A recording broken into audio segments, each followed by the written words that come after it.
কবরের ভিতরে নবীগণ কি জিন্দা না মরা? এখন প্রশ্ন হলো, আমার নবী যেই নবীকে দেখেছেন কবরের ভিতরে দাঁড়ায়া দাঁড়ায়া নামাজ পড়ে, ওই নবীর নাম কি?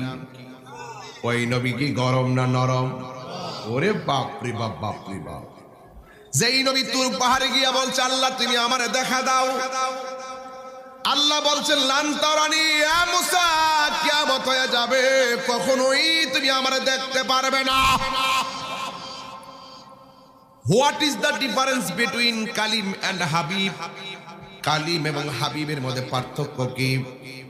কালিমুল্লাহ হলো তিনি, যার নাম হলো মুসা আলাইহিস সালাম। এই কালিমুল্লাহ আল্লাহর সঙ্গে দেখার জন্য দরখাস্ত করে, আমার আল্লাহ দেখা দেয় না। আর হাবিবুল্লাহ হলো তিনি, যাকে আমার আল্লাহ নিজে দেখা দেওয়ার জন্য জিব্রাইলরে পাঠাইয়া দিছে।